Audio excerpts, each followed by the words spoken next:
Good morning class fourth. तो बच्चों, subject है आपका science. So please open your science book और इसमें देख लेते हैं हमने लास्ट क्या पढ़ा था। इसमें हमने जो पढ़ा है वो है हमारा lesson number 1, living things, plants and animals. ठीक है। तो हमने देखा कि जब हम अपने चारों ओर देखते हैं तो बहुत सारी ऐसी चीज़ें नज़र आती हैं हमें, चाहे वो लिविंग थिंग्स हो, नॉन लिविंग थिंग्स हो। तो लिविंग थिंग्स और नॉन लिविंग थिंग्स के बीच में एक डिफरेंस है। वो डिफरेंस है कि जो लिविंग थिंग्स होते हैं वो ब्रीथ करते हैं, सांस लेते हैं, उनको खाने के लिए भोजन चाहिए, हवा चाहिए, पानी चाहिए पीने के लिए। और उसके ही अगर हम अपोजिट देखें तो जो नॉन लिविंग थिंग्स होते हैं उनमें लाइफ नहीं होती है, ना तो उन्हें खाना चाहिए, ना पानी, ना हवा, ठीक है, ना वो ब्रीथ करते हैं। ओके।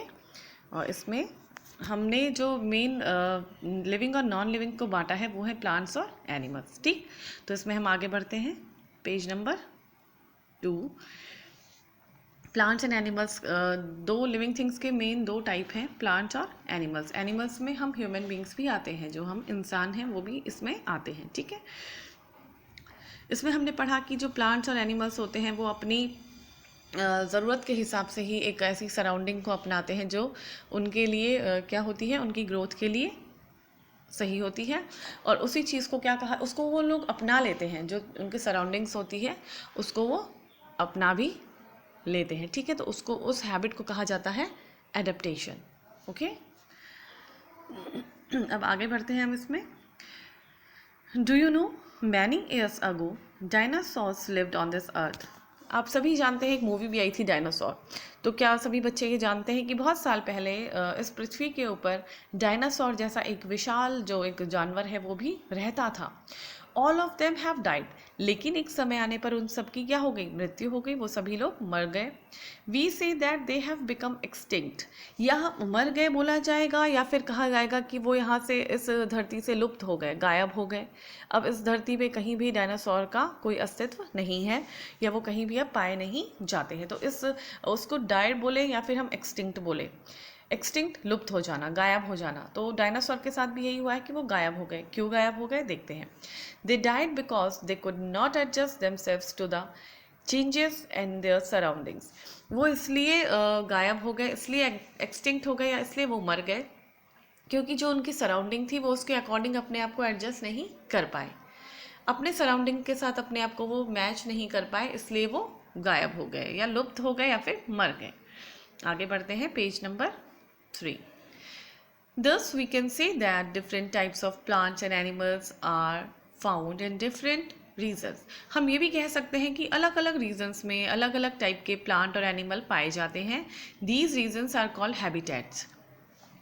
अलग अलग रीजन में अलग अलग प्रकार के प्लांट्स और एनिमल्स पाए जाते हैं। या हम ये भी बोल सकते हैं, या फिर हम कहते हैं कि these regions are called habitats, या फिर उन रीजन्स को जिसमें वो अलग अलग प्रकार के एनिमल और प्लांट्स मिलते हैं उनको हम क्या कहते हैं, हैबिटेट।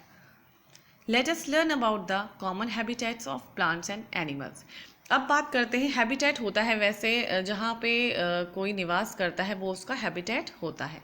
तो अब हम बात करेंगे common habitats of plants and animals. सामान्य जो रहने के उनके जगह हैं, हैबिटेट हैं किसी भी प्लांट और एनिमल के, उनके बारे में हम अब बात करेंगे। देखिए, surroundings of plants. Plants grow all over the world. वैसे तो जो पौधे हैं वो पूरे वर्ल्ड में क्या करते हैं, ग्रो करते हैं, पाए जाते हैं। They live and grow in many different conditions. वो अलग अलग प्रकार की कंडीशंस में ग्रो करते हैं, उगते हैं। Some plants grow in places which are very cold and some plants grow in hot and dry places. कुछ प्लांट ऐसे होते हैं जिनकी ग्रोथ होती है ठंडे जगह पर, कुछ प्लांट ऐसे होते हैं जिनकी ग्रोथ होती है बिल्कुल गर्म जगह पर। The plants adapt according to the conditions of the environment. तो प्लांट भी क्या करता है, अपने एनवायरनमेंट के अकॉर्डिंग अपने आप को क्या कर देता है, क्या करता है, ढाल देता है, उसी को अडेप्ट कर लेता है। The conditions of the environment which affect the plant are type of soil. एक पौधे के कंडीशंस के लिए, कंडीशंस ऑफ द एनवायरनमेंट, किसी एनवायरनमेंट की क्या क्या कंडीशन एक प्लांट को प्रभावित करती हैं। तो क्या क्या कंडीशंस हैं, टाइप ऑफ सॉइल, पहले तो जो मिट्टी का प्रकार है, ठीक है। अमाउंट ऑफ वाटर अवेलेबल, पानी कितना वहाँ पे उपलब्ध है। सबसे पहले मिट्टी का प्रकार, फिर पानी की उपलब्धता या पानी कितनी मात्रा में है। टेम्परेचर ऑफ द प्लेस, किसी जगह का तापमान।